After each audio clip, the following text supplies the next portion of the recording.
জাতির পিতা ইব্রাহিম খলিলুল্লাহ আলাইহিস সালাতু ওয়াস সালাম যখন কানায়ে কাবা নির্মাণ করলেন, কানায়ে কাবা নির্মাণ করার পর কানায়ে কাবার কিছু পাথর অবশিষ্ট ছিল, কানায়ে কাবার কিছু পাথর অবশিষ্ট বাকি রয়ে গিয়েছিল।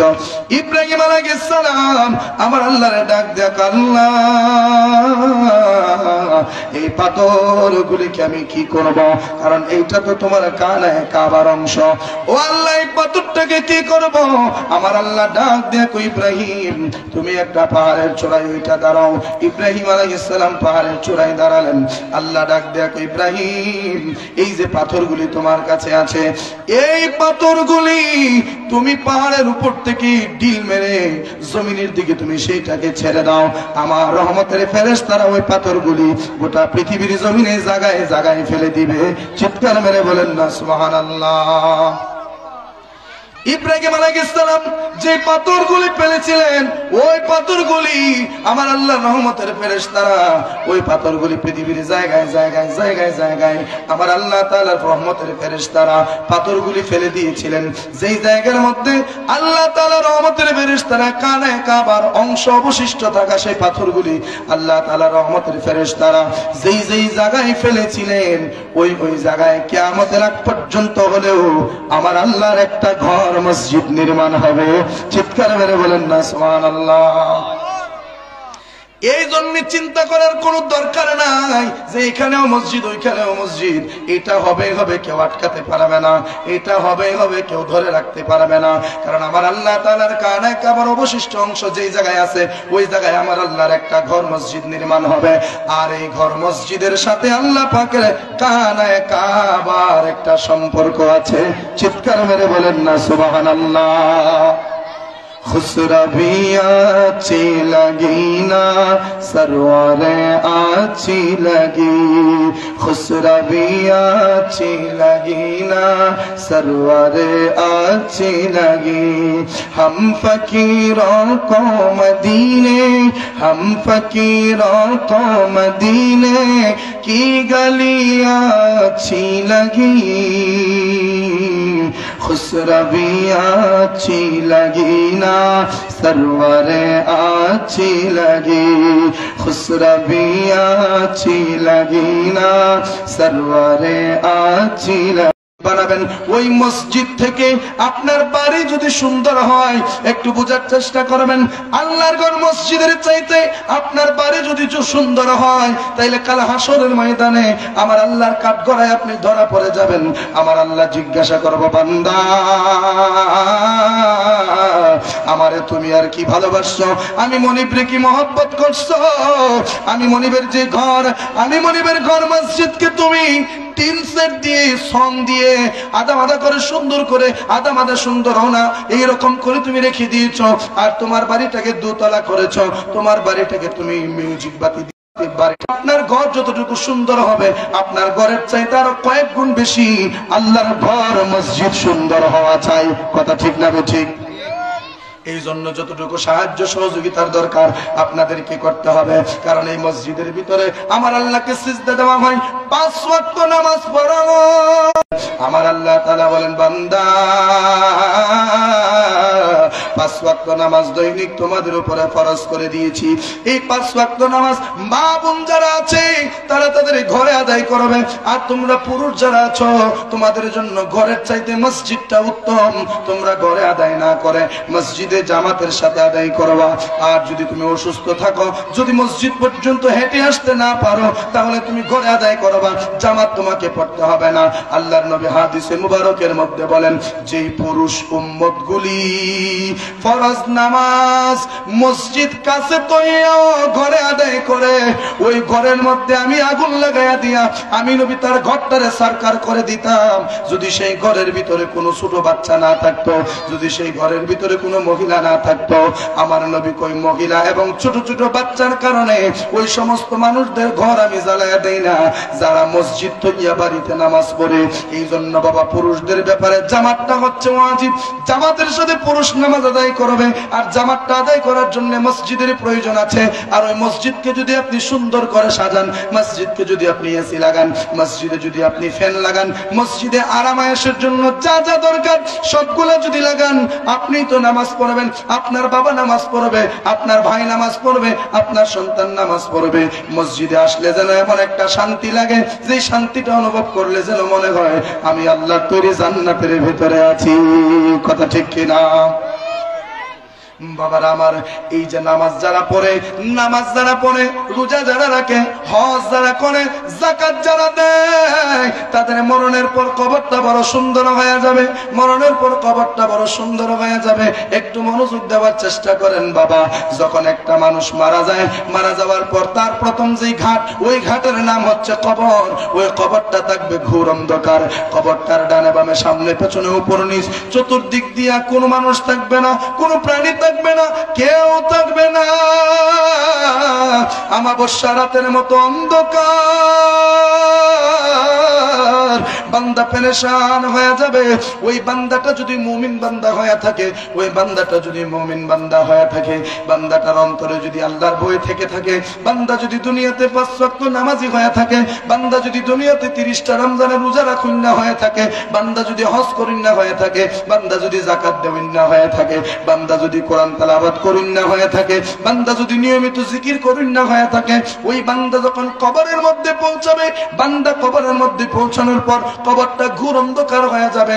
ওই অন্ধকার কবরটাকে আলোকিত করার জন্য আমার আল্লাহর পক্ষ থেকে কিছু রহমত তার কবরে হাজির হয়ে যাবে। চিৎকার মেরে বলেন না সুবহানাল্লাহ। বাবারা আমার, বান্দাটা কবরে যাওয়ার পরে দেখবে একদম অন্ধকার, ভয়ে কাঁপতে শুরু করবেন। আবার আল্লাহ বলবে, ও বান্দা, ভয় পাওয়ার কোনো দরকার নাই, আমি আল্লাহর পক্ষ থেকে সাহায্য তোমার কাছ পর্যন্ত পৌঁছায় যাবে। আল্লাহ কিভাবে তুমি সাহায্য করবা? আল্লাহ কিভাবে তুমি সাহায্য করবা? তখন বান্দা ডাক দিয়া বলবেন, আল্লাহ সাহায্য যদি করো দ্রুত করো, এই অন্ধকারে বাঁচতে পারতেছি না, আমার দম বন্ধ হয়ে আসতেছে। তখন আমার আল্লাহর পক্ষ থেকে একটা নূর ওই বান্দার কবরের ভিতরে হাজির হয়ে যাবে। বান্দা কবরের মধ্যে যখন বসে থাকবে, বান্দা দেখবে বান্দার সামনের দিক দিয়ে একটা নূর আইসা হাজির হয়ে গেছে, বান্দার পিছন দিক থেকে আরেকটা নূর, বান্দার ডান দিক থেকে আরেকটা নূর, বান্দার বাম দিক থেকে আরেকটা নূর, চতুর্দিক থেকে 4টা নূর। ওই মুমিন বান্দার কবরের মধ্যে যখন ফোকাস দিবে, আলো দেবে, ওই 4টা নূরের আলোতে মুমিন বান্দার কবরটা একদম অন্ধকার দূরীভূত হইয়া নূরে নূরান্বিত হয়ে যাবে। বান্দা যখন দেখবেন বান্দার সামনে থেকে একটা নূর ঝিলিক মিলিক করতেছে, বান্দা তখন সেই নূরটারে জিগাইব, তুমি কে? আমার কবরে তুমি কিভাবে আসলা? ওই নূরটা ডাক দিয়া বলবে, বান্দা, আমারে তুমি চিনো না, অথচ তুমি আমারে সারাটা জীবন গলার মালা বানায়া রাখছো। তুমি যেখানেই গেছো আমাকে তুমি কখনো ছাড়ো নাই, তুমি যেখানে গেছো আমারে কোনোদিন ত্যাগ করো নাই রে বান্দা। ও বান্দা, আমারে তুমি চিনো না, গ্রীষ্মকালীন গরমের সময় মানুষ যেই সময় এসির নিচে তাই কারণ শান্তি পায় না, ওই সময় তুমি প্রচন্ড গরমের মধ্যে মসজিদে দুইকে আমাকে তুমি আদায় করেছো, আমাকে তুমি চিনো না। এই পৌষ মাস মাঘ মায়া ঠান্ডার রজনীতে সব ঠান্ডাগুলি উপেক্ষা করে যে সময় মানুষগুলি লেপের নিচে শোয়া থাকে, ওই সময় তুমি সব সময় ঠান্ডাগুলি উপেক্ষা করে ঘুম থেকে লেপটার লাথি মেরে ফেলে দিয়ে ঘুম থেকে উঠে তুমি ঠান্ডা পানি দিয়ে উজু করে আল্লাহর ঘর মসজিদে আইসা তুমি আমাকে আদায় করতা। আমারে তুমি চিনো না, চিনো না, চিনো না, আমি অন্য কেহ না, আমি তোমার পৃথিবীতে দৈনিক 5 ওয়াক্ত নামাজ। আমারে তুমি দুনিয়াতে সুখে দুঃখে আদায় করেছো, সর্ব অবস্থায় তুমি আমাকে স্মরণে রেখেছো। বান্দা দেখাইব, তুমি কে? ওই নূরটা ডাক দেয়া বলবে, আমারে চিনো না রে বান্দা, গ্রীষ্মকালীন গরম, দৈনিক 2 লিটার 3 লিটার পানি পান কইরাও মানুষ জান বাঁচাইতে পারে না। ওই সময় তুমি সুবহে সাদিক থেকে মাগরিব পর্যন্ত একটা পানির ফুটাও তোমার মুখ দিয়া ঢুকাও নাই, একটা খাবারও তুমি তোমার মুখ দিয়া গলা দিয়া নামাও নাই। ওরে বান্দা, পিপাসায় তুমি ছটপট করো কিন্তু তারপরও পানি পান করো না। বান্দা, খিদায় তুমি চটপট করো তারপরও খাবার খাও না। আমারে চিনলা না? তুমি সুখে দুঃখে সব সময় যখনই রমজান মাস আসতো তুমি আমারে বড় মায়ার সাথে মহব্বতের সাথে গ্রহণ করতা। রমজানের 30টা রোজা খুব সুন্দর করে তুমি পালন করতা। তুমি যদি তোমার সেই খারাপ অবস্থার সময়ে, তুমি যদি তোমার সেই দুরবস্থার সময়ে আমি রোজাকে গলার মালা বানাইতে পারো, আমি রোজা কি তোমার বিপদের সময় তোমাকে সাহায্য করতে পারি না? সুবহানাল্লাহ বলেন না। বান্দা বলবে রোজা তুমি আসছো নাকি? রোজা বলবে হ্যাঁ। আল্লাহ সাহারি পর্যন্ত আমাকে তেলাওয়াত করতাম, ফজরের নামাজের পর সময় পাইলে অন্তত একটা পৃষ্ঠা হইলেও তেলাওয়াত করতাম। যখনই মনে চাইতো তখনই আমাকে উল্টাইয়া একটু তেলাওয়াত করতাম। আমাকে ছিল না, আমি আমার আল্লাহ পাকের পবিত্র কালামুল্লাহ শরীফ, আমি আল্লাহর পবিত্র কোরআন, যেই কোরআনকে তুমি তোমার গলার মালা বানাইতে পারছো, সুখী দুঃখে আমি কোরআনকে যদি তুমি আগলায়া ধইরা রাখতে পারো, আজকে তোমার বিপদের সময়কে আমি তোমার একটু সাহায্য করতে পারি না? ওই কোরআনের নূরের আলোতে কবরটা আরো আলোকিত হয়ে যাবে। বাম দিকের নূরটারে জিগাইব তুমি কে? ওই নূরটা ডাক দেয়া বলবে বান্দারে, আমারে তুমি চিনলা না? তুমি যখন মাহফিলে যাইতা তখন আমার জিকির করতা, তুমি যখন ঘরের মধ্যে একা একা থাকতা তখন তুমি মনে মনে জিকির করতা, তুমি যখন হাঁটতা তখন মনে মনে সুবহানাল্লাহ, আলহামদুলিল্লাহ, আল্লাহু আকবার, আল্লাহর নামের তাসবিহ পড়তা, আল্লাহর নামের জিকির করতা। ওই জিকির আমি আর অন্য কেউ না, আমি মাহবুদের জিকির তোমার কবরটারে আলোকিত করার জন্য তোমার কবরে এসে হাজির হয়ে গেছি। বান্দা যখন দেখবে চতুর্দিক দিয়া তার জীবনে করা 4টা আমল তার কবরের মধ্যে নূর হয়ে হাজির হয়ে গেছে, তখন ওই বান্দাটা তাকায়া দেখবে সামনের নূর, পিছনের নূর, ডানের নূর, বামের নূর, নামাজের নূর, রোজার নূর, জিকিরের নূর, কোরআন তেলাওয়াতের নূর। এই 4টা কুদরতি নূরের আলোতে আমাবস্যা রাতের চাইতে ঘোর অন্ধকার, ওই অন্ধকার কবরটা বান্দা তাকায়া দেখবে একদম নূরে নূরান্বিত, একদম নূরে ঝলমল ঝলমল করতেছে। চিৎকার মেরে বলেন না সুবহানাল্লাহ। আর মুমিন, একজন মুমিন বান্দার কবরটা কিন্তু 3.5 হাত থাকবে না। আমরা যেই কবরটা বানায়া দেই কবরটা কিন্তু এই রকম থাকবে না। কবরটা কেমন হবে? মুমিন বান্দারা যখন কবরে শোয়ানো হবে, মুমিন বান্দাকে মাটি চাপা দেওয়ার জন্য ডান দিকের মাটি, বাম দিকের মাটি, পায়ের দিকের মাটি, মাথার দিকের মাটি, চতুর্দিকের মাটি যখন আইসা তারা এইরকম ভাবে চাপ দিতে চাইবে, বাবা যারা বেঈমান হবে ওই বেঈমানদেরকে এমন ভাবে চাপ দিবে ছোট্ট একটা বলের মতো বানায়া ফেলবে। ওই মাটির চাপ এমন কঠিন যে মাটির চাপে বুকের একটা হাড়ের ভিতরে আর একটা হাড় ঢুকে যাবে, একটা হাড় ফেটে যাবে আর একটা হাড় ওইটার ভিতর দিয়া ঢুকে যাবে। ওই কঠিন মাটির চাপ কিন্তু বাবা বেঈমান যারা তাদেরকে সইতে হবে।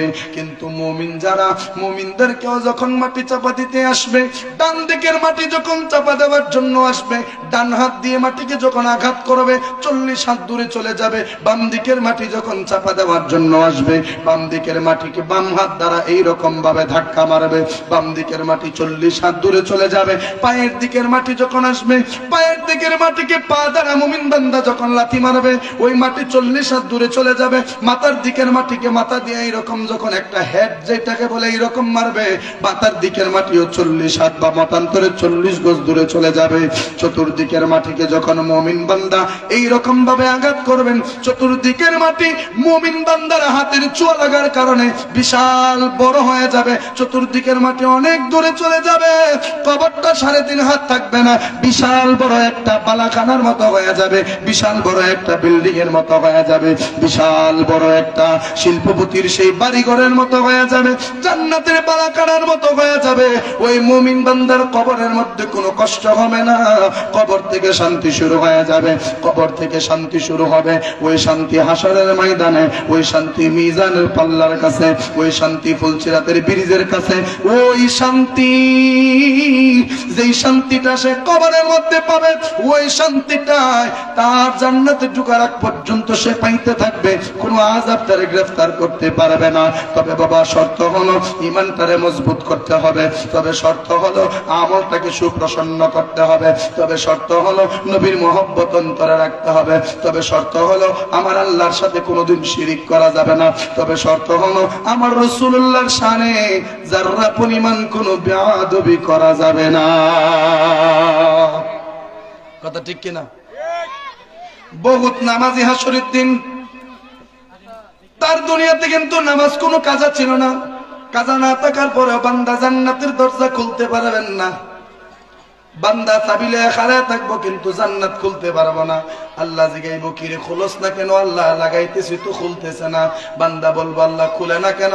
আল্লাহ কইবো খুলবো কেমনে? তুই জান্নাতের চাবি চিনছস ঠিকই, কিন্তু জান্নাতের মালিক আমার নবীরে চিনছস না।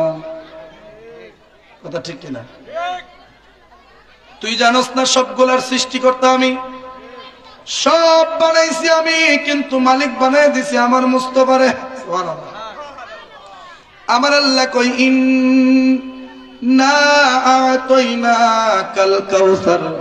আল্লাহ ডাক দিয়া বলেন, ওরে দুনিয়ার মানুষ, দুনিয়ার মানুষ, দুনিয়ার মানুষ রে, আমি আমার রাসূলকে কাউসার দান করেছি।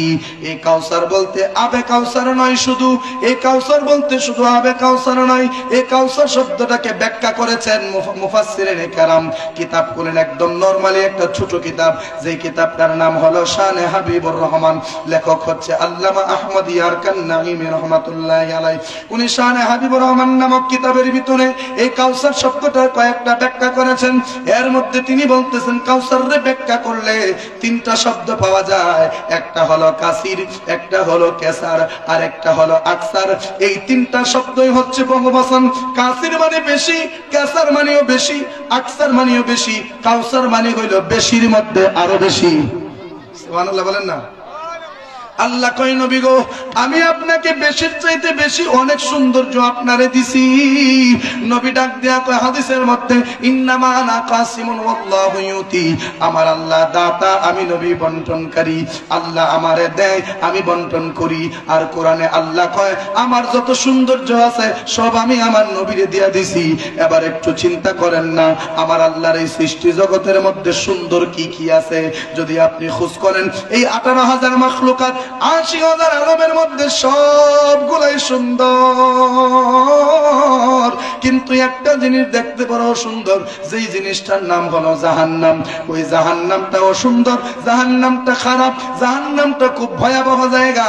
আল্লাহ ডাক দেখো নবী গো, নবী গো, নবী গো, আমার সৃষ্টি জগতের মধ্যে সৌন্দর্য বলতে যা আছে সবগুলা আপনারে দিয়া দিছি। মানে জাহান্নাম বাদে যত সৃষ্টি আছে সবগুলার মালিক আজকে থেকে আপনি নবী। জাহান্নামটা আমার হাতে রাখছি, আমি খুদা যারে ইচ্ছা তারে জাহান্নামে দিব, আমি খুদা যারে ইচ্ছা তারে জাহান্নামে ঢুকামু। জান্নাতটা আপনারে আমি হেবা কইরা দিছি, আপনি যারে ইচ্ছা তারে জান্নাতে ঢুকাইবেন। এই জন্য বাবা মনে রাখবেন, নবী ছাড়া জান্নাতে যাবার কোনো সুযোগ নাই। ওই নবীর শানে গোস্তাকি করা যাবে না, ওই নবীর শানে বেয়াদবি করা যাবে না। কারণ আল্লাহর নবী বন্টন করেন, আমার আল্লাহ নবীকে দেন, আমার আল্লাহ নবীকে দেন, নবী সেইটা বন্টন করেন। রহমত সরাসরি আপনার কাছে আসে, কিন্তু সরাসরি আসে না বাবা, রহমত আসে মুস্তাফার কাছে। মুস্তাফা দেখে দেখে দেখে দেখে সারা বিশ্বের সকল মানুষদের মধ্যে রহমত বিতরণ করে। এই জন্য বাবা আল্লাহর নবীকে ছাড়া রহমতের আশা করলে কোনো ফায়দা হবে না, নবীর মহব্বত ছাড়া আল্লাহর দয়ার আশা করলে ফায়দা হবে না। এই জন্য সব সময় নবীর প্রতি দরুদ পড়তে হবে, সব সময় আমার নবীকে সালাম দিতে হবে। এই জন্যই তো সুন্নিরা দরুদও পড়ে বেশি বেশি, আবার সালামও দেয় বেশি বেশি। কথা ঠিক কিনা? গত কিছুদিন আগে কিশোরগঞ্জ একটা মাহফিলে বাবা একজন হুজুর 40 মিনিট আলোচনা করছেন। এই 40 মিনিটের ভিতরে একবারও আমার নবীর উপরে দরুদ পড়ে নাই। কিও মিয়া তুমি 40 মিনিট আলোচনা করবা, আধা মিনিট সময় নিয়ে তো এইটুকু বলতে পারতা সাল্লাল্লাহু আলাইহি ওয়াসাল্লাম, এইটুকু বললেই তো দরুদ হয়ে যাইতো। কিন্তু 40 মিনিটের ভিতরে একবারও নবীর উপরে দরুদ পড়ে নাই। তো বাবা নবীর সাথে এই রকম দুশমনি যদি তুমি রাখো, জান্নাতের আশা করবা পাইতানা ঘোড়ার ডিম ছাড়া আর কিছু পাইতানা।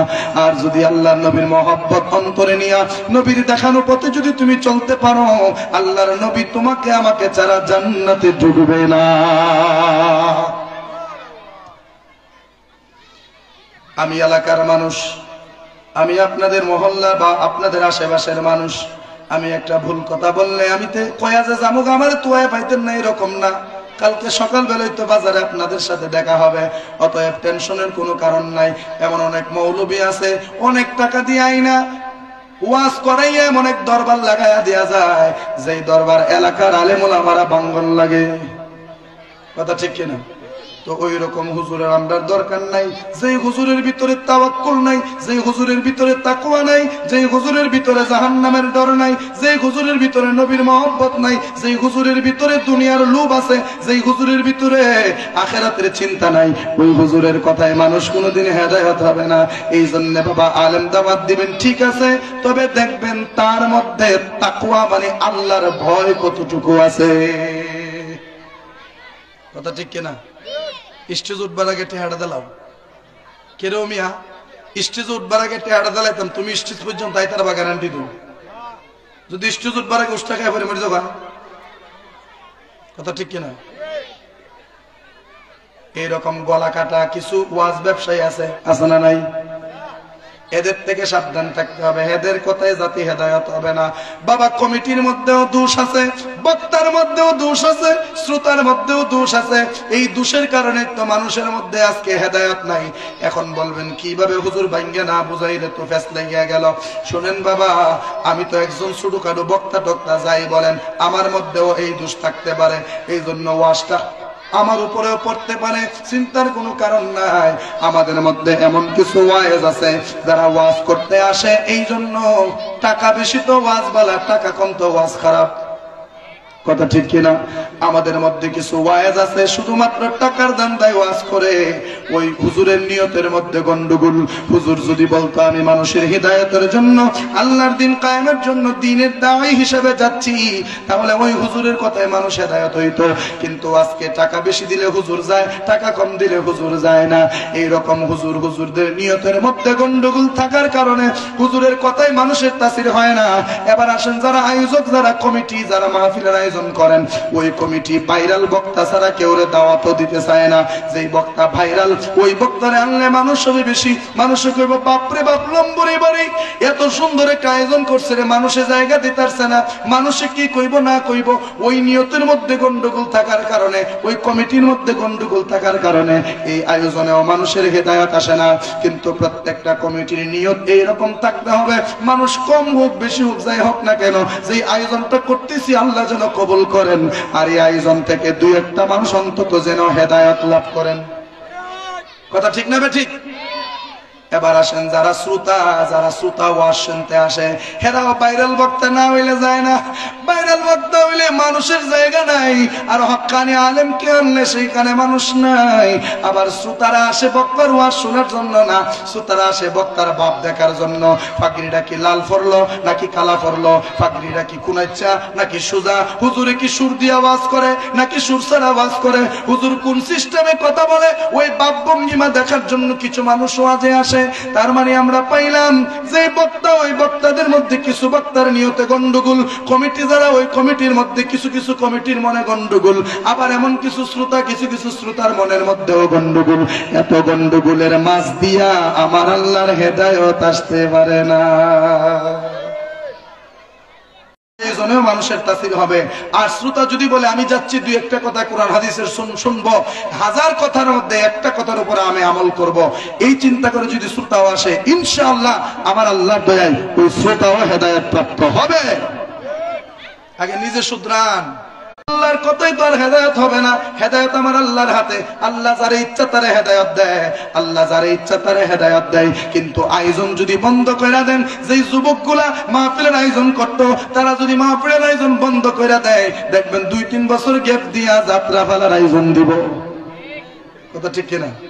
আর ওয়াজ মাহফিলের দ্বারা মানুষ তাদের ঈমান গুলাকে ধরে রাখতে পারে। শোনা কথা যখন বারবার শুনে তখন সেই কথাটা আরো মজবুত হয়, সেই কথার ভিত্তি মজবুত হয়। যেমন ভাবে মুরবাজারের ফানের দোকানদার যখন ফানের দোকানটা মেলায়, দেখবেন ফানের মধ্যে পানি ছিটায়। এখন যদি জিগায় হুজুর, এখন যদি আমরা জিগান হুজুর, ও হুজুর এই পানের সাথে ওয়াজের কি সম্পর্ক?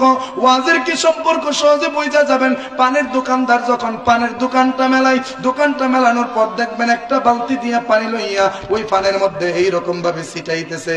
তো যদি জিগাই ভাই পানি ছিটাও কেন? তুমি পানি ছিটাইলে কি 1 ঘন্টা পান 2 ঘন্টা হয়ে যাব নাকি? 1 হালি পান 2 হালি পান হয়ে যাব নাকি? 1 বিরা পান কি 1.5 বিরা হইব নাকি? তুমি পানি ছিটাও কেন? আবার দেখবেন আনাজ ব্যবসায়ী যারা আছে, ওই আনাজ ব্যবসায়ীদের মধ্যে কিছু কিছু মানে তরকারি ব্যবসায়ী আছে এইরকম, সবাই বেশিরভাগ তরকারি ব্যবসায়ী তাদের সবজিগুলা তরকারিগুলা সতেজ রাখার জন্য ওই তরকারির মধ্যে পানি ছিটায়, সবজির মধ্যে পানি ছিটায়। যদি বলি পানি ছিটান কেন? এই আলাদা কষ্টের দরকার কি? হুজুর যদি পানি না ছিটাই, আমার যে তরকারিটা স্বচ্ছ আছে, যে তরকারিটা এখনো সজীব আছে, সতেজ আছে, এইটাও একদিন সীমায়া যাব, এটাও এক সময়ের মধ্যে, এইটা ওই যে আমরা গ্রাম্য ভাষাকে খুঁড়া হয়ে যাব, হ্যাঁ এটা নষ্ট হয়ে যাবে। সবজির মধ্যে যদি পানি না দেই, শাক সবজির মধ্যে যদি পানি না ছিটাই, সেইটা দমে যাবে, সেইটা নষ্ট হয়ে যাবে, সেইটা ফুতায়া যাইব, গ্রাম্য ভাষায় ফুতায়া যাইব। কিন্তু পানি ছিটায় রাখলে ওইটা সতেজ থাকবে। তো আপনি কি পানি ছিটাচ্ছেন সতেজ থাকার জন্য? কহা পানের দোকানদারকে যদি জিগাই, দোকানদার আপনি পানি ছিটাচ্ছেন কেন? সতেজ থাকার জন্য, নাহলে পান খুঁড়া হইব, মানুষে নিত না। তাইলে এখান থেকে একটু চিন্তা করেন না।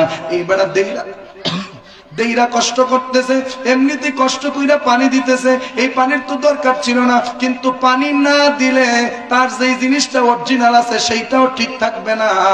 ঠিক সেই রকম ভাবে, যেমন ভাবে পানের মধ্যে পানি ছিটাইলে পান 1টা 2টা হইতো না, পান 2টায় 4টা হইতো না। কিন্তু 4টা পানকে সতেজ রাখার জন্য নিয়মিত সকাল বিকাল পানি ছিটানোর দরকার আছে। ঠিক সেই রকম ভাবে ওয়াজ মাহফিলের মাধ্যমে মানুষ হিদায়াত হইলে হোক না হইলে নাই, যেই মানুষগুলি এখনো পর্যন্ত হেদায়েতের পথে আছে, এখনো পর্যন্ত যেই মানুষগুলি সঠিক পথে আছে, ওই মানুষগুলিকে সঠিক পথে মরণ পর্যন্ত রাখার জন্য হলেও নিয়মিত ওয়াজ মাহফিলের দরকার আছে না? না, কারণ আমরা এমন অরবুলা মানুষ, এখন একটা কথা শুনলে কুদ্দুর বড় মানতে হয় না। আমরা যে মরণ পর্যন্ত ঈমান লইয়া যাই তার কোনো গ্যারান্টি নাই। এই জন্য নিয়মিত ওয়াজ মাহফিল, নিয়মিত মিলাদ মাহফিল, নিয়মিত কোরআন সুন্নাহর কথা শুনলে ঈমানটা মজবুত থাকে, ঈমানটা মজবুত থাকে। এখন আমার কথা হইল মুমিন 2 জন বাড়লে আলহামদুলিল্লাহ, যদি না বাড়ে এরপরেও দরকার। কেন দরকার? যেই মুমিনগুলি অলরেডি আছে, এই মুমিনগুলিকে মুমিনত্ব ধরে রাখার জন্য। কথা ঠিক না? ঠিক। অতএব ওয়াজ মাহফিল, এই মিলাদ মাহফিল, এগুলোর বিরোধিতা করার কোনো সুযোগ নাই। বাবারা আমার সময়ও শেষের দিকে চলে আসছে। বাবা, আমাকে অনেক দূর যেতে হবে, এই জন্য আমি মাগরিবের পর মাইক ধরছি। প্রথমে বলছিলাম আসবো না, আবার চিন্তা করলাম যে তুই দিক দিয়ে যাবো, একবার হাজিরা দিয়া গেলে তো আর দোষ নাই। কিন্তু রাস্তাটা অনেক দূরের রাস্তা বাবা, এখান থেকে প্রায় 2 ঘন্টা সময় লাগবে, আরো উপরে লাগবে। এত দূর যাইতে হবে, আবার 9টার ভিতরে গিয়ে মাইক ধরতে হবে, 7টা তো হয়ে গেছে বাবা। এই জন্য আমার কথা আমি শেষের দিকে নিয়ে আসতেছি। আমরা সুন্নি মুসলমান, আমরা নবীকে ভালোবাসি, আমরা নবীকে মহব্বত করি, আমরা নবীর জন্য দেওয়ানা, নবীর জন্য পাগল। কেন নবীর জন্য দেওয়ানা হব না? কেন নবীর জন্য পাগল হব না? কারণ যেই নবী হবেন আমার দুনিয়ার সাথী, যেই নবী হবেন আমার কবরের সাথী, যেই নবী হবেন আমার হাসরের সাথী, যেই নবী হবে আমার ফুলসিরাতের সাথী, যেই নবী আমার প্রত্যেকটা মুহূর্তের সাথী, যিনি আমাকে শাফায়াত করে আল্লাহর দরবার থেকে জান্নাতের দিকে নিয়ে যাবেন, ওই নবীকে ভালোবাসবো না তো কাকে ভালোবাসবো? কথা ঠিক কিনা? আমি ভালো না বাসলে নবীর কিছু আসা যায় না, কারণ মোরা তোমায় না চিনিলে তোমার কি আসে যায়, মোরা ভালো না বাসিলে তোমার কি আসে যায়, দোনো জাহান তোমারি নূরি চরণে ঝুকায়, দোনো জাহান তোমারি নূরি চরণে ঝুকায়, ইয়া রাসূলুল্লাহ ইয়া হাবিবাল্লাহ ইয়া রাসূলুল্লাহ ইয়া হাবিবাল্লাহ। রাসূল তুমি ছিলে জমিনে আর চন্দ্র ছিল আসমানে, মক্কার কাফের গনে নবুয়তি প্রমাণে, তুমি ছিলে জমিনে আর চন্দ্র ছিল আসমানে, মক্কার কাফের গনে নবুয়তি প্রমাণে, করে তোমায় আবেদন চন্দ্র করতে দ্বিখণ্ডন, করে তোমায় আবেদন চন্দ্র করতে দ্বিখণ্ডন, দেখে তোমার তর্জনী চাঁদ হয়ে যাই কুরবানি, দেখে তোমার তর্জনী চাঁদ হয়ে যাই কুরবানি, আশেকের পরিচয় দিয়ে চির অম্লান হয়ে যায়, ইয়া রাসূলুল্লাহ ইয়া হাবিবাল্লাহ ইয়া রাসূলুল্লাহ ইয়া হাবিবাল্লাহ। রাসূল আমি তোমায় না চিনিলে তোমার কি আসে যায়, মোরা ভালো না বাসিলে তোমার কি আসে যায়, দোনো জাহান তোমারি নূরে কদমে ঝুকায়, ইয়া রাসূলুল্লাহ ইয়া হাবিবাল্লাহ ইয়া রাসূলুল্লাহ ইয়া হাবিবাল্লাহ। বলেন না মারহাবা।